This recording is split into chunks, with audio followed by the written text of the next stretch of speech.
IJSF T V میں خوش آمدید ناظرین، چینل کو سبسکرائب کریں اور بیل آئیکن کو ضرور پریس کریں تاکہ ہماری ویڈیوز آپ کو بر وقت ملتی رہیں۔ اسرائیل کے پہلے وزیر اعظم ڈیوڈ بن گوریون کا کہنا تھا کہ ہمیں دنیا کی کسی مسلم اسٹیٹ سے کوئی خطرہ نہیں ہے، اگر خطرہ ہے تو صرف اور صرف پاکستان سے ہے، ہمیں پاکستان کو جلد از جلد ختم کرنا ہوگا۔ ناظرین، ویڈیو کو آخر تک ضرور دیکھیے گا اور کامنٹ سیکشن میں اپنی رائے کا اظہار ضرور کیجیے گا۔ 1967 میں اسرائیل نے عید کے روز مسلمان ملکوں پر حملہ کر دیا، اس میں شام، مصر اور اردن شامل تھے۔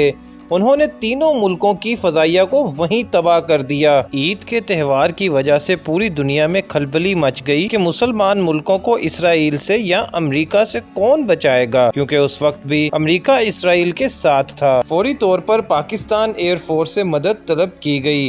یاد رہے کہ اس وقت پاکستان کی فضائیہ اتنی مضبوط نہیں تھی، لیکن اس کے باوجود جو سبق ہم نے اسرائیل کو سکھایا اس کی تاریخ میں مثال نہیں ملتی، چونکہ ہماری کتابوں میں اس کا کوئی ذکر نہیں ہے، لیکن اسرائیل کے نصاب میں آج بھی یہ واقعات پڑھائے جاتے ہیں تاکہ ان کی آنے والی نسلیں تاریخ سے آشکار رہیں اور اپنے آباء و اجداد کی طرح پاکستان سے نفرت کر سکیں۔ اس واقعہ کے بعد پاکستانی جہاز اسرائیل گئے اور اسرائیل کے جہاز تباہ کر کے ان کا غرور خاک میں ملا آئے۔ اس سے قبل 1965 میں پاک فضائیہ انڈین آرمی کو زبردست شکست دے چکی تھی، جب ایم عالم نے 30 سیکنڈ میں 5 بھارتی جہاز مار گرائے تھے۔ 7 جون 1981 کو اسرائیل نے عراق کا نیوکلیئر پروگرام جو انڈر کنسٹرکشن تھا 6 اسرائیلی طیارے بیچ کر تباہ و برباد کر دیا۔ پاکستان نے 1972 سے کوہوٹا نیوکلیئر پلانٹ لیبارٹری پر کام شروع کر دیا تھا۔ اس دوران نوجوان انجینئرز اپنے ماں باپ کو چھوڑ کر دنیا کے کونے کونے میں پھیل گئے، کوئی کسی روپ میں گیا، کوئی بھیس بدل کر گیا، تاکہ ملک پاکستان کو ایٹمی طاقت بنا سکیں۔ پاکستان کو ایک ایک پرزے کی ضرورت تھی، جس کے لیے ISI کے جوانوں نے ہزاروں جانوں کی قربانی دی۔ اس دوران پاکستان کا دنیا میں ایک ہی موقف رہا کہ ہم نے نیوکلیئر پر کوئی کام نہیں کیا۔ اس دوران ایک بہت بڑے اسمگلر نے پاکستان کی مدد کی۔ پاکستان کو کچھ پرزے چاہیے تھے اور پاکستان وہ کہیں سے لے کر نہیں آ سکتا تھا۔ اس دوران ISI اور ملٹری کے بہت سے ایجنٹس نے سمندر پار جا کر پاکستان کی مدد کی۔ سینکڑوں لوگ تو واپس ہی نہیں آ سکے۔ کئی لوگوں کا نام گمنام کتابوں میں درج ہے کہ وہ کون تھے، کیسے تھے، ان کا حلیہ کیسا تھا، کوئی بتا نہیں سکتا۔ اسرائیل اور امریکہ کا اس وقت موقف یہی رہا کہ پاکستان اگر نیوکلیئر طاقت بن گیا تو ہمیں تباہ کر دے گا، لہٰذا اسے روکا جائے۔ اس مقصد کے لیے انہوں نے بھارت کو تیار کیا، لیکن بھارت کو خدشہ تھا کہ اب پاکستان بہت مضبوط ہو گیا ہے، بھارت کو زیادہ نقصان ہو سکتا ہے۔ 1983 میں بھارتی ملٹری کا ایک وفد اسرائیل گیا اور یہ دورہ انتہائی سیکرٹ رکھا گیا۔ انہوں نے وہاں سے الیکٹرانک وارفیئر ایکوپمنٹس لینے تھے، جس کی مدد سے انہوں نے کوہوٹا پاور پلانٹ کو نیوٹرلائز کرنا تھا۔ اسرائیل نے بھارت کو F-16 کی مکمل معلومات دے ڈالی، بدلے میں ان سے MiG کرافٹ کی مکمل تفصیل لی۔ ضیاء الحق کو تفصیل دی گئی کہ جنگ ہوتی ہے تو کیا ہوگا۔ بتایا گیا کہ اگر بھارت سے جنگ ہوتی ہے تو ہم بھارت کو اڑا کر رکھ دیں گے، بدلے میں پاکستان کا بھی تھوڑا سا نقصان ہوگا۔ ضیاء الحق نے فوراً نیوکلیئر سائنسدان منیر احمد کو آسٹریا بھیجا، جہاں انہوں نے انڈین اٹامک انرجی کمیشن کے چیف راجا رمنا کو دھمکی آمیز پیغام دیا کہ تم ہمارا کوہوٹا پلانٹ تباہ کرنے کی سوچ رہے ہو، ہم تو تمہارا اٹامک سینٹر تباہ کرنے کے لیے نشانہ تان کر بیٹھے ہیں، اتنی دیر میں تم جا کر سوچو گے کہ حملہ کرنا ہے یا نہیں، ہم تمہارا اٹامک سینٹر اڑا چکے ہوں گے۔ یہ سننا تھا کہ انڈین چیف کے ہاتھ پاؤں پھول گئے۔ 1984 میں پاکستان اٹامک پاور بن چکا تھا، یہ بات بھارت کو بھی پتا تھی، لیکن یہ الگ بات ہے کہ ہم نے اس کا اعلان 1998 میں کیا۔ 1984 میں اسرائیل نے بھارت کو ہر طرح مدد کی کہ پاکستان پر حملہ کر دو۔ بھارت شدید غصے میں تھا۔ 1987 میں بھارت نے پاکستان پر حملے کی تیاری کر لی تھی۔ اچانک ضیاء الحق نے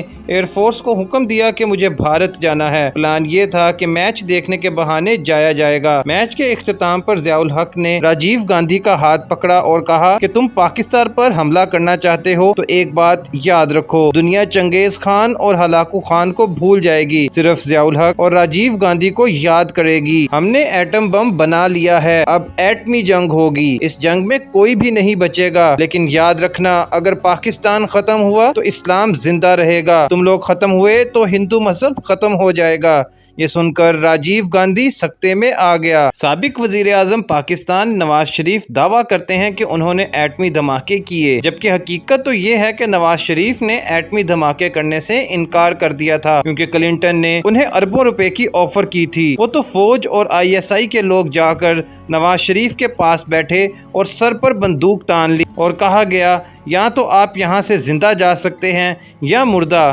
لیکن سائن تو آپ کو کرنے پڑیں گے۔